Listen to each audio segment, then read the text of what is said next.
everyone. Welcome. Hi, Elias, Noden. Noden, I'm going to make you a panelist. Welcome.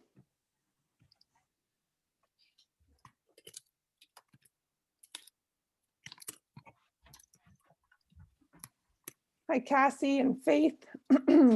Hi, Jill. Welcome. Laura, Caden. Excellent. Hi, Skinny Buck. I'm promoting you to panelist as well.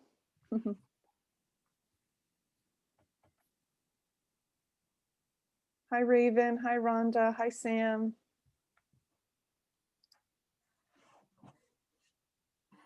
Excellent. Okay, so we've got Skinny Buck and Noden, I think is connecting. There we go.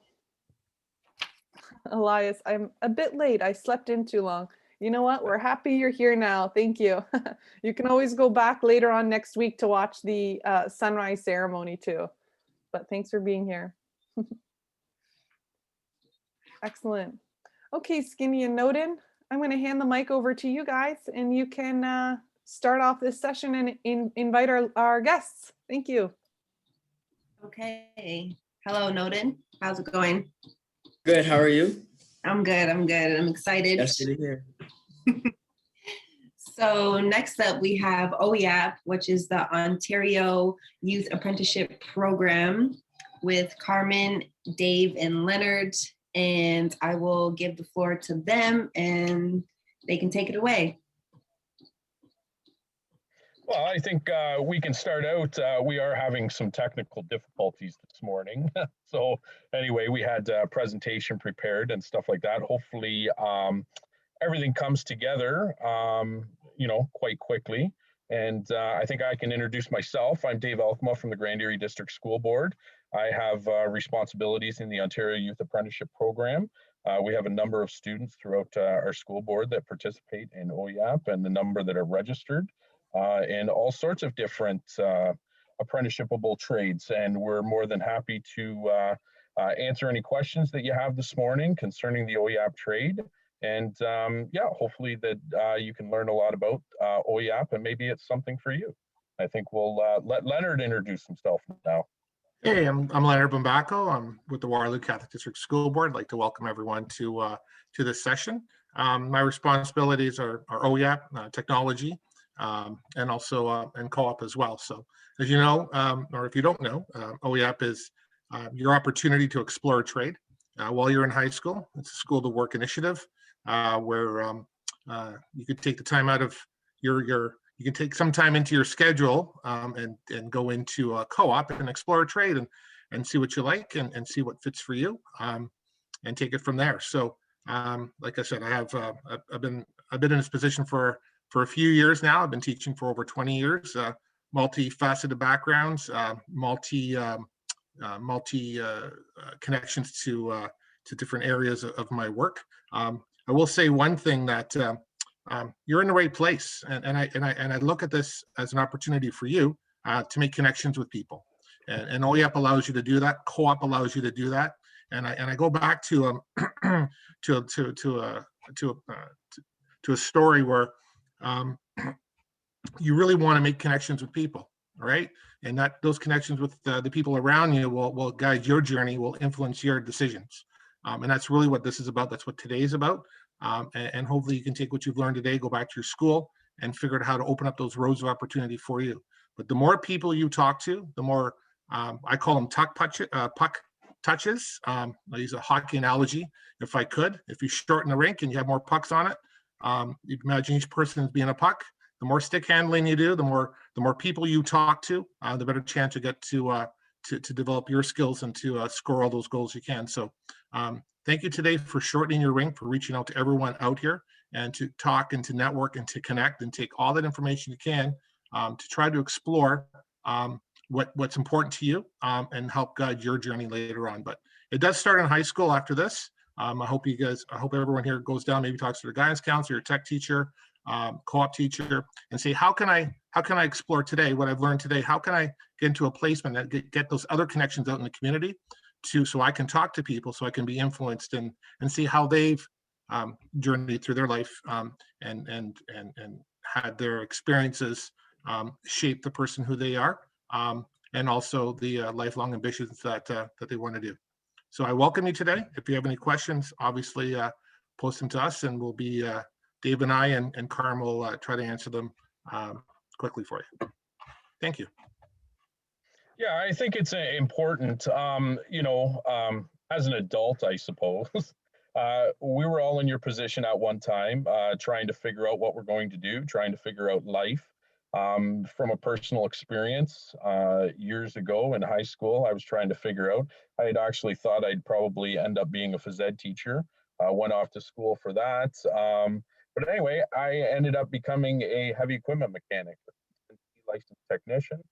Worked in the trades for a number of years, thoroughly enjoyed it. And after a number of years working in the trades, I decided that maybe I would get into teaching and became a high school auto shop teacher, taught in high school for a number of years. And anyway, that I moved on into an OYAP position within the school board.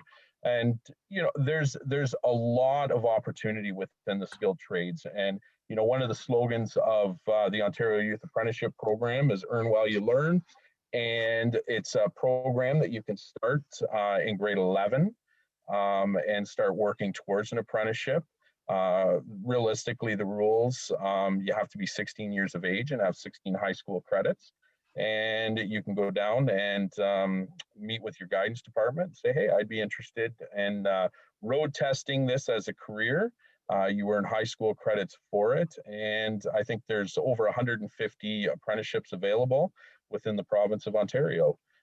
So it's a fantastic opportunity, especially for students that want to get out there and start their career and learn about a lot of different trades and go from there and see where you fit in. Yeah. Thank you, Dave. My journey was pretty traditional. I had to go to university. University was pressured upon us, my family, my sister and myself. So I went to university, but I always wanted to do hands-on things. I knew I did best at doing by working with my hands. So I always had my fingers into taking apart computers, putting computers together, a little bit of programming, dabbling in that. But I went to university and I came out with a Bachelor of Science degree. Near the end, I realized, you know what, I want to do this. So I went a few extra years to school, came up with a computer science background to complement my science degree. I did a lot of interfacing, and that was kind of where my projects lie. Then I went to Teachers College. After working in industry for a little bit, I had some really good stints at Dow Chemical and a few other companies before going to teaching. And ended up being a computer science engineering teacher in tech, along with science as well. But along my journey pathway is all the different people that I've mentioned and I've talked to. And because I like doing work with my hands, I experienced it too late.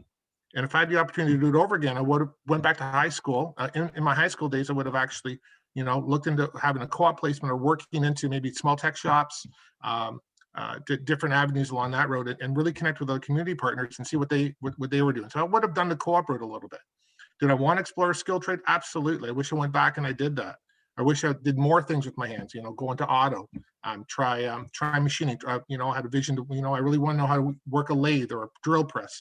I've always seen these equipment around it, but I didn't.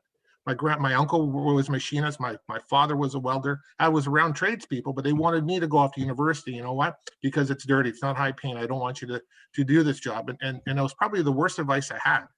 Okay, because I always wanted to see what my uncle was doing on the lathe. I always wanted to see how to use a welding torch. So those are things that I wish I could do over again, but that was just a culture that I was, right? If you have a strong work ethic, the network for future employment, all of that, all right? If you want to work with your hands, there's lots of opportunity out there. There's lots of jobs out there. Now is the time to do it through co-op.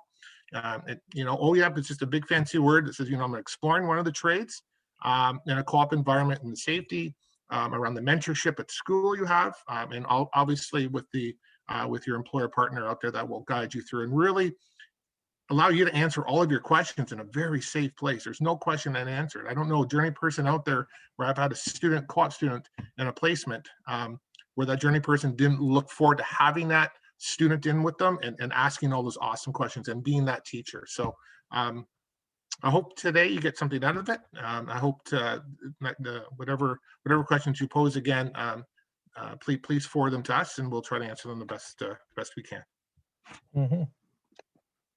Yeah, in the Grand Erie District School Board, typically any given school year, we have over 300 students participate in the OYAP apprenticeship program.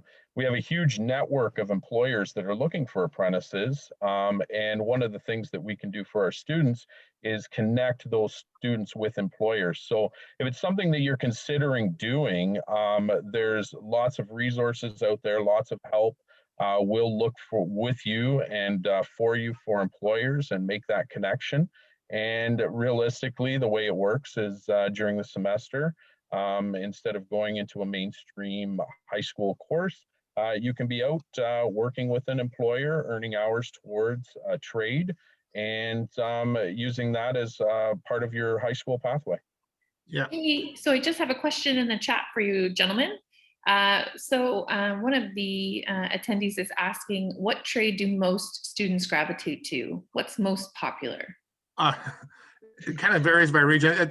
That's a excellent question. To give you a lowdown, there's 4 sectors that apprenticeships fall under. The motive power sector, that would be your automotive, motorcycle repair, engine. If you think of engines and engine repair, that would be that. Service sector would be your cook, your hairstylist, that would fit under there. Child development practitioner, which is ECE, and also EA, that all kind of fits under that piece. Then you have construction, which is pretty self-explanatory. So plumbing, general carpentry, and so on, electrician, that all fits under there, HVAC repair. Then we have industrial, which would be your manufacturing. So tool and die, welding, and so on. So for me, for my area, we have a strong gravitation for construction, and also automotive as well. And we're seeing a shift, actually. And that had to do with a lot of communication on our part, and listening to our industry partners. Right? We have a lot of students that go into high school, and our auto teachers and industry partners are trying to move them or promote truck and coach. Oh, great. And that's because we have a lot on the 401. We have a lot of, especially out by Air, Ontario, we have a lot of truck stops or repair shops out there, and also in Kitchener as well. So there's a large need for truck and coach mechanics. So almost, students that go into OYAP, it's not unheard of to come right out of their co-op and being offered a part-time job or position that leads to an apprenticeship. Wonderful. So that's what it is like in our field, in our area. Dave? Yeah, a lot of the students gravitate towards traditional trades, electrician, plumber, those sorts of trades, and we're able to access a number of employers. But there's also other trades. Like I said earlier, there's 150 trades available in the province of Ontario, and one of the neat things about the trades. One of the things that we offer, a number of school boards offer, are level 1 programs as well, where students are able to achieve their level 1 apprenticeship before they leave high school.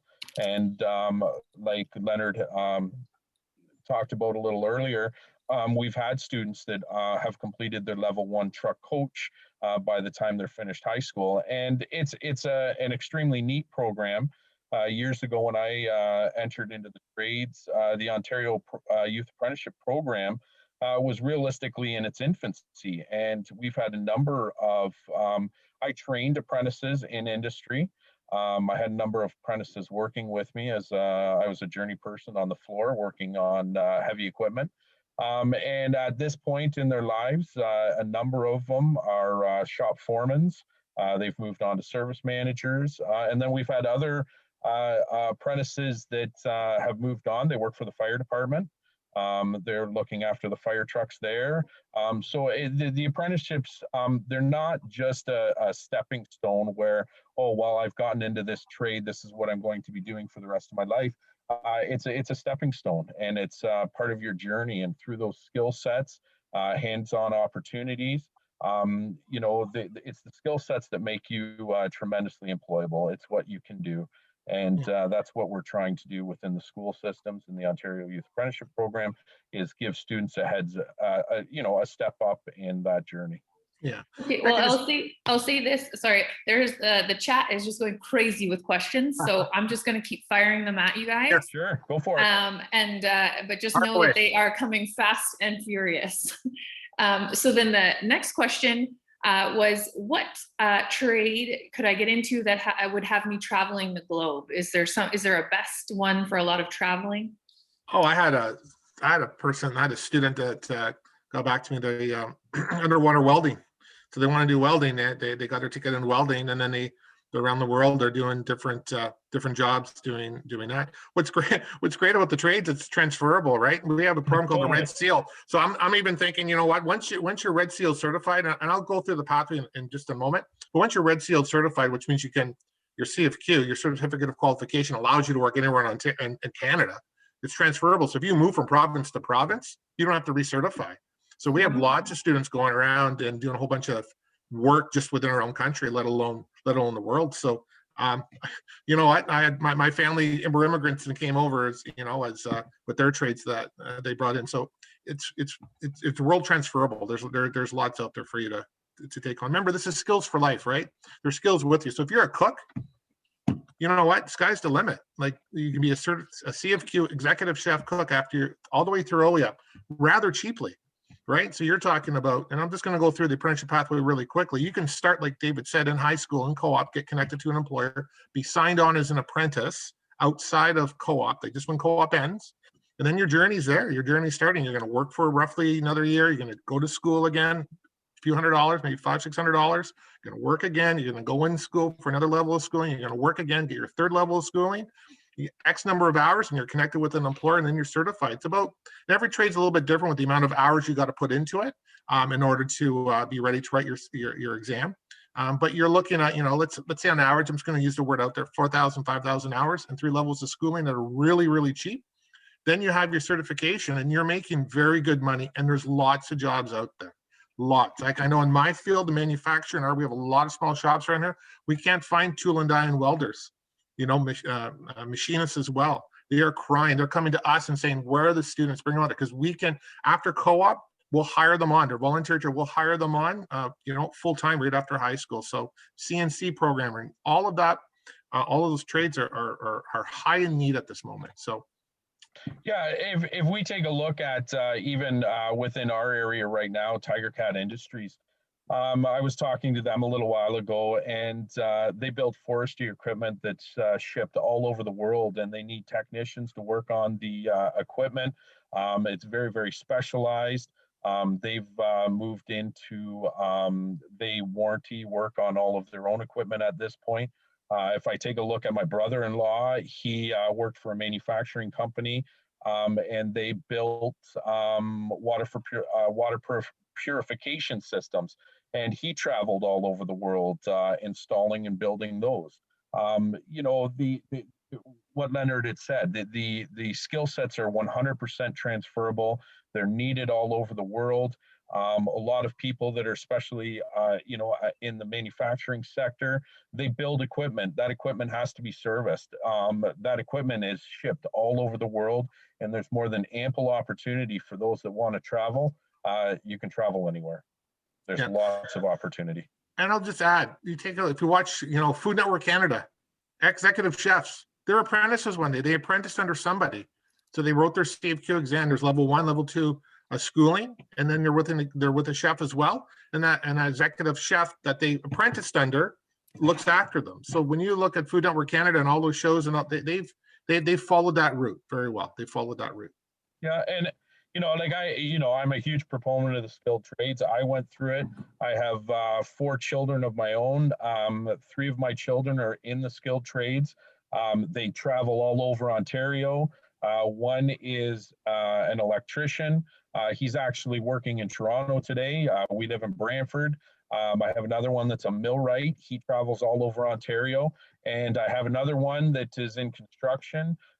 He calls himself an envelope specialist. So he looks after insulation, siding, eaves troughs, all those types of components on a house. And he travels all over Ontario as well. They all thoroughly enjoy it. They go to work very happy every morning. I'm not a father that has to get his kids out of bed. Anyway, they're well on their way. And my oldest is 22 years old. So they've taken advantage of the skilled trades and they're flying. Yeah. Wonderful. Well, before I keep going with questions, did you want to share some of your presentation just to walk them through things? I've written down, if you put a question in the chat, I've written it down. I'll make sure I ask it or get one of the guys to jump in the chat and start answering your questions as I they can get it to present. run. Yeah, I have it. Do view.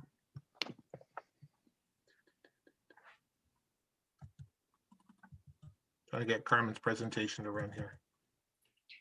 And just so you gentlemen know, we're over 50 attendees now too. So there's lots of interest and everybody's hearing all of the great things you're saying. Well, while Leonard's getting set up there, if there's another question, I'd be more than happy to. Sure. So one of the questions was, is there any sort of criminology, sociology, law type apprenticeships? I know we've talked a lot about the hands-on skilled trades side of things, but that's been a common question that's been asked a few times actually.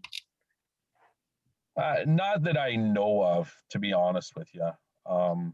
You know, yeah, it's hard to make a connection there, you know, as far as the skilled trades. Yep. Then we had, will employers take the youth on tours of their facilities? We run a number of tours every single school, every single year. We run tours through careers classes. We run OYAP specific tours. We run tours through our specialist high skills major programs. Typically our school board's heavily weighted with specialist high skills major programs that are aligned with the skilled trades. And for the students that, if you don't know about the specialist high skills major programs that are very interconnected with the Ontario Youth Apprenticeship Program, realistically, it's a bundle of 8 or 9 high school credits that you take during high school that have the experiential learning co-op component tied to them. And those 8 or 9 high school credits are aligned with the apprenticeship that you want to take. So there's connections that are made in your math classes, connections that are made in your English class. Oftentimes there's a business credit tied to that as well, experiential learning credits, and then what we call major credits, which are, if you're in a construction SHSM program, you would take 4 construction classes that align with it as well. Okay, wonderful. Well, so I'm seeing that we're now got the presentation up on the screen here. So again, if your question didn't get asked, I've written it down. I will ask them at the end, and you can keep the questions coming in the chat or the Q&A section as well. Okay, we'll review a lot of stuff in the slideshow that's going to review what Dave and I touched on already. OYAP is connecting students to opportunities specifically in the skilled trades. And students, you can do that through co-op. So if you sign up for a co-op and you're in one of the 144 odd trades in the province of Ontario, you are considered an OYAP, what we call participant.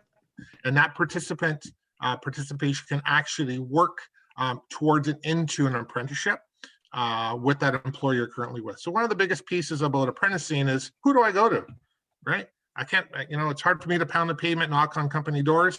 I need some type of mentor. So you're a co-op teacher, your OYAP coordinator, your school, your guidance counselor will help you, you know, get into co-op and get that employer established for you, so you can explore, so you can experience in a very comfortable way, and also earn 2 high school credits. And if it overlaps with the program called SHSM, it also is that co-op is also part of the eligibility requirements for you to get your SHSM red seal for that school. So does this sound like you? Do you learn best by doing and working with your hands? Do you want to explore a skilled trade as a career in high school? Do you have a strong work ethic? Network for future employment. Apprenticeship is fantastic. You're working with someone, lots of talking, lots of teamwork, lots of hands-on. Are you behind a cubicle desk on a, you know, in a building sitting next to a computer, and that's what you do all day? No, you're working with people, you're working outside, you're working in a very team environment. So if that sounds like you, then maybe, you know what, an apprenticeship is something you should consider or explore. What is OYAP? it's cooperative education, and it's not cooperative education through a skilled trade. You learn trade competencies by the journey person you're working with in that trade. And then again, you start off as a participant, we call it, and that can lead towards being registered as an apprentice near the end of co-op. Here's a traditional roadmap becoming an apprentice. Here at the bottom, you'll see you've graduated high school after completing your OYAP. So you've completed some type of co-op experience with an employer. The employer might take you on the job, and you're going to go and you're going to work. And you get paid. You're going to earn while you learn. Then you're going to be sent off to school or be invited to go to school. You and your journey person, your boss, will guide you through that, whether you're ready for that first set of in-school training. That invitation will be given to you. You decide with your employer if you're going to go to school. You go to school usually for 7-8 week block.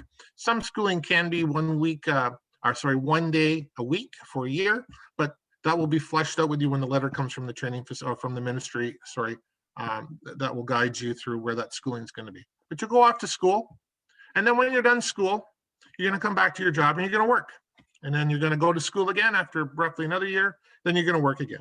And then you're going to go off to school another part of the year. For another piece of the year. Then you're going to go off to work again. And then you're going to earn, if you have your hours in there and you've passed your 3-level school, you're going to have what we call your certificate of apprenticeship. And then you're available to write your final trade exam. And then once you have your what we call your CFQ exam, certificate of qualification, you will be granted your journey person class. All of this is guided under the guidance and under the mentorship of your journey person you're working with, your boss that you're working with. So usually most companies have taken on apprentices. They know this pathway very well. If you notice, it's not straight. And I want you to focus really close attention to this. It's not a straight path. When I say on the job, yes, that can be the one employer you're with, but people move. Over 3-4 years, you can transfer that apprenticeship to another job or another location. And maybe your school might not always be with the same school because you've moved. Maybe the employer moves. So it's not always straight and narrow. And also I throw in the curves here because, at the same time, some students go to college and they pick up, they want a business diploma. Or some apprentices are still working part-time at university because they want that university degree. So there's lots of avenues. There's apprenticeship complements of a lot of other pathways as well, college and university. So like I said, the more experience, the more networking, the more learning you do. There are people that need to run these companies. A lot of the main companies out there, a lot of big companies, they start as an apprentice, right? So they can go into the management field, the finance field, they can go into human resources. You can do other things. Dave went into teaching. I went into teaching myself. So the pathway is not always straight for everyone, and nor should it be. But the more people you talk to, the more opportunities will open for you to help you guide your interests along the way. I think another neat thing to add to that, like Leonard had said, I would have never been able to be doing the job that I do now without a skilled trade, without a 10T truck coach license. What I do today is very different than what I started out doing. So, it definitely is a pathway. And the other neat thing about going through the apprenticeship route, you're working, you're earning money. And at the time when you go to school, if you're involved with the 8-week block, you're also able to earn unemployment while you're there. So you do have an income the whole way through. It's not like you've been going through your apprenticeship, getting paid, doing what you need to do, and then all of a sudden it's time to go to school for 8 weeks. Because a lot of apprentices have started life at that point. If I take a look back, I bought a house when I was 20 years old. And if it wasn't for the fact that block release was available and that you could, be able to still generate an income while you were in school, it would have been problematic. So that's another huge bonus of going through the apprenticeship program. Thank you, David. Excellent points. The poster you see on your screen right now, those are the 4 sectors. These are the apprentices the principal trades that you can follow while you're as part of the pathway. So the first one is motive power. You'll see a couple of little symbols beside them. The maple leaf means that once you become CFQ, once you earn your CFQ, so you've done your journey right to the end, That is Red Seal trade. What you call your Red Seal exam, your CFQ exam, and then your interprovincial license. So you can move to any province with that. You don't need to recertify. The triangle indicates a compulsory trade, which means you have to be with the journey person in order to work. There is registration requirements to work legally in that trade. What's great about OYAP is OYAP works under an exemption. So there are 22 little triangles on this diagram, on this poster. Okay, so you're allowed to work in those restricted trades. Yes, as an electrician, you can do all the skill competency sets, all of that in there next to journey person through OYAP only, which means through your co-op hours. So if your co-op hours from 9 to 3 in the day, during those hours, you can work and do all the skill trade sets in those trades. Okay. Outside of that, you can't. You have to wait till you have a full registered training agreement in order to do that. Okay. Everything else considered voluntary. You can see cook is in there as a voluntary trade as well. You don't need to. There's no compulsory requirements or mandatory requirements for you to go through in order for you to work in that trade. Okay. You'll notice hairstyling is a compulsory trade as well. No one can cut hair unless you have a registered training agreement, or you can do it through OYAP during those hours within the OYAP agreement. And that's what I'm getting at. OYAP really is that school to work program. So we can set you up and mentor you with a quality work experience through your school, through co-op. And hopefully that leads on into part 2 of that, which is them signing you on as an apprentice. And once you're signed on to the registered training agreement, you're welcome to work, okay, after co-op. Next slide. What are some common trades? Machinist, carpenter, chef. So if I go back to my other slide here, services under is cook and hairstyling. The main one's baker. In my sector up here, in my region up here, those are large co-op placements, OYAP placements, uptake for service, construction, and industrial. Auto service tech, hairstyling, and so on. So these will be our most common trades.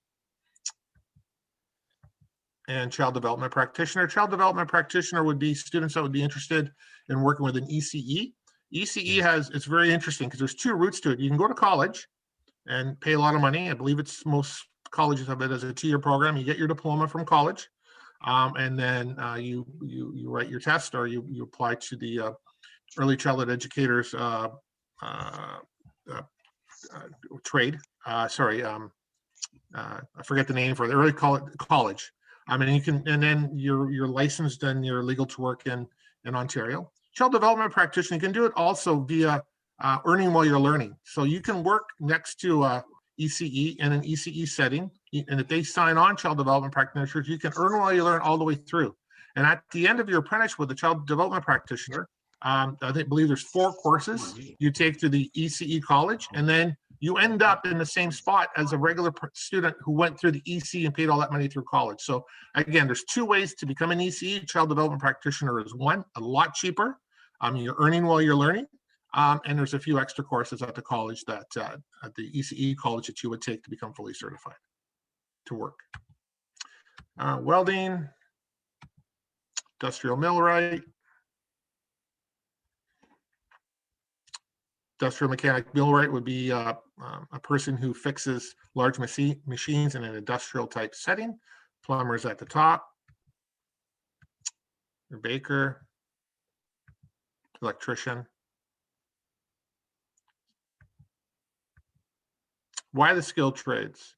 By 2025, it is expected that Canada's skilled labor shortage will reach 1.2 million. We need a lot of people to fix the roads. Sorry, Dave. That was Carmen. Carmen, that might have been Carmen. There's a lot of people who need to fix our road. Yeah.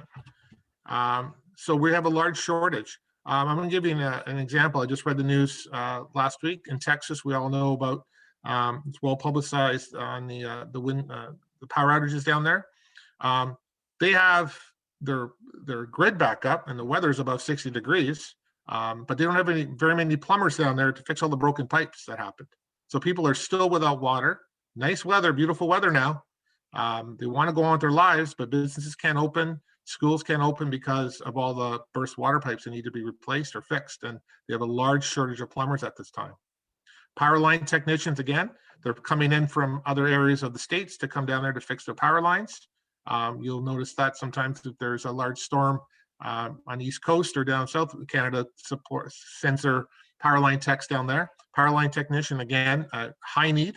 If you like working in the bush as well and doing camping and all that, maybe that's an area to explore with Hydro One or with your local utility, but something to consider as well. Yeah, I think, like Leonard had said earlier, there's lots of industry that they're actually turning down very, very large contracts because they can't find enough skilled workers to fulfill the orders. So there's a lot of money lost in industry just because they cannot find the personnel to do it. And like this slide indicates, there's so many apprentices and skilled tradespeople that are needed with very, very high paying jobs so these contracts and these jobs can be fulfilled. So there's another number of projects that just are not completed because of the trades shortage. Absolutely. And what's great about this, and I hinted on it before, apprenticeship, you can do your apprenticeship while you're studying something else. If you want to go to college and get a business degree or go to university and get a business degree, fantastic. And I encourage that, because if you don't like working for someone, it's not working out at a big company, start your own. You can be your own small business. You have so much versatility in the trades, and you can start providing for yourself and your family at a very young age. That for me, this should be your first pathway. You should start and get the experience yourself. Who doesn't need construction skills? Even if you're doing another job later on and you're providing for your family, you're living and you have a different career, but you have those skills for home, right? Drywalling, painting, some carpentry work, electrician work, plumbing.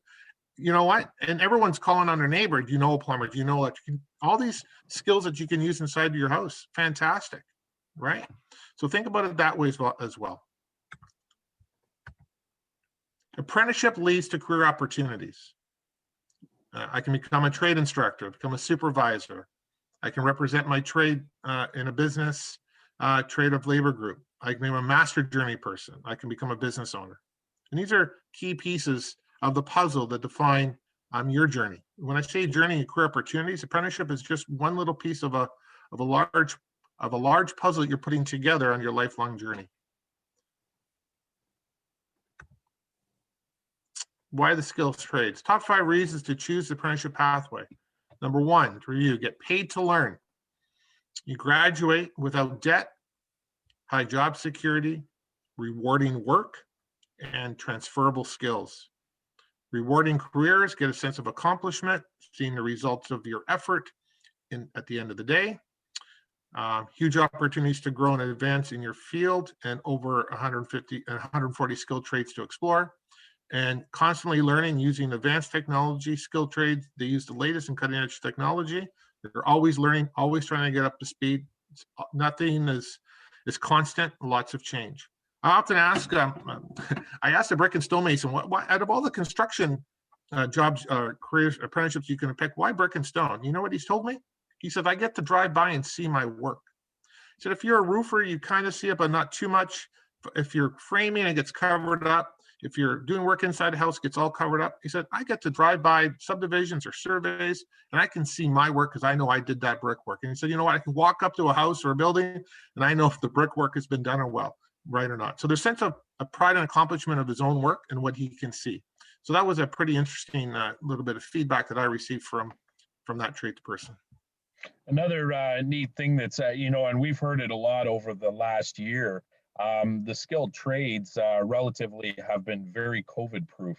The vast majority of the people that I know in the skilled trades have all been working, have never skipped a beat, and the work goes on. So from the job security standpoint, the skilled trades have been, an excellent place to be during these COVID times. Yeah. I can only echo that. It's been on fire up here. And once we come out of COVID, we have a housing shortage. There isn't enough supply out there to meet the demand. So the need for carpenters, concrete workers, all of that, electricians, plumbers, HVAC, you name everyone. it.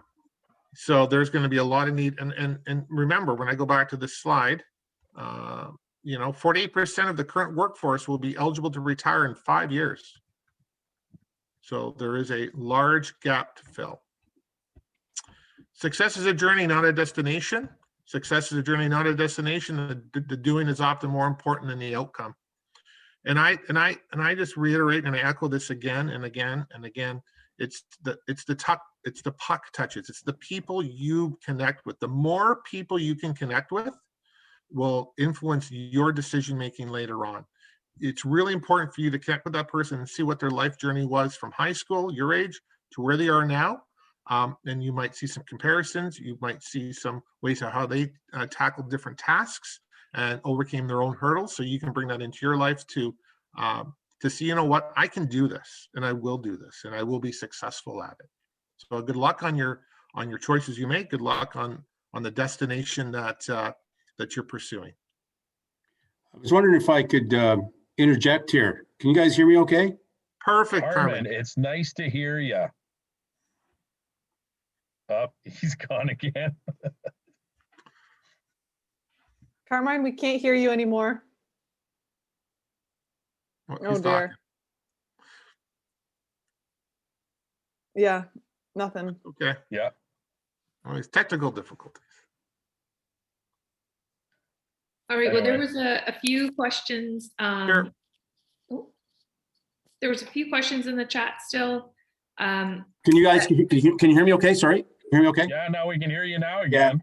Yeah, thanks, Dave and Len, for doing that. That's fantastic. I just want to, I don't know if it's worthy of trying, and Carolyn's there. Is it okay for me to try to launch one of the, a few of the videos that really kind of fit the weekend, the event? Are you okay with that, me trying, Carolyn? Yeah, so we have about 4 minutes. Yeah, you know what? These are those short videos. I really want to show these because I think it really ties in our weekend. How's that? Sounds great. Okay, so basically, I'm just going to go share my screen. Yeah. Up arrow. You cannot start sharing while the others are participating or sharing. So, That's you, Leonard. You can That's try right. again now, Carmen. okay, I will. Thank you very much. This will stop the others. Yes, I want to continue. Yes, I do. Thank you for unsharing me. Right. All right, so now you should see something, some big blue thing, and hopefully you get to see an edge factor. I'm Yes. hoping the audio plays. I'm actually not going to play this one here. Just bear with me here. I want to play Len's video that he has sent us. Now, At the are you bottom. picking Yeah, picking go up right the to the audio? bottom. Sure, that's the female one.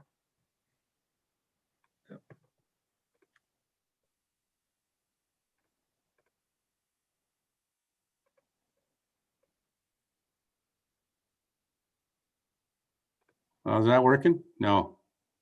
It is, but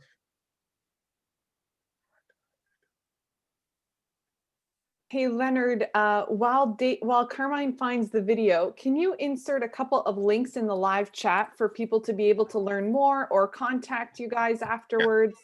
so absolutely. So on the presentation, or you might have picked it up. If everyone goes to www.oyap.com, I don't have the chat up here. Let me see what we can. I can copy it in, Leonard, no problem. Please, thank you. Everything's a little busy on the screen at the moment. www.oyap.com. If you go to that site, all the information about OYAP is there. There's also an opportunity for you to contact someone. So there's a form to fill out. If you put the school board in that you're from and you write your information in and you click submit, that'll go to the OYAP coordinator for your school board. They'll get an email and they will reach out to you with to answer all of your questions. That's the first thing you should do. So there's lots of information here. This is all centralized around the oyap.com site as well. So please go visit, fill out the form and submit it, and your questions will be answered by your OYAP coordinator. I know from my part, my website has specific OYAP programming that's geared to our region and for our students. You're welcome to go there as well. It is, you might find some information there, el.wcdsb.ca/OYAP. So if you're a Waterloo Catholic District School Board student or a student in our region, el.wcdsb.ca/OYAP. So those two Larissa? sites. Go. Sorry, Larissa, are we, our time is pretty end to the end, correct? Yes, unfortunately, it is Yeah, no time problem, no for problem. us to continue on. Let me just look at the Saturday day for a quick minute. So yes, we've got workshop breakout sessions that are happening now. I'm going to share my screen for a quick moment. I'd like to just walk through for the attendees to understand how to access the next sessions. So here I am on the Opportunity Knocks Saturday day. We just finished the OYAP session. Next up from 10:30 to 12, we've got 5 different live sessions for you to choose from, as well as some videos that you can watch on financial literacy, learning how to manage and better understand your finances. So you can click on each one of these different sessions for building your brand, resume writing, mindfulness training, vision boards, and summer jobs. Each of those different links will open up your Zoom chat and you can enjoy the session. Thank you so much, Leonard, David, and Carmine. We so enjoyed that. What an informative session on OYAP and SHSM and on the skilled trades. There's so much to learn. Check out those links, you guys. Connect with your local OYAP coordinators to begin to explore the different opportunities. I saw so many awesome questions in the live chat. Connect with your local OYAP representative to get those answers, to get your questions answered as well. Thank you, everyone. Take care. Enjoy your next session. Thank Good you luck, very much. everyone. Good luck. Have a terrific day. Thank you.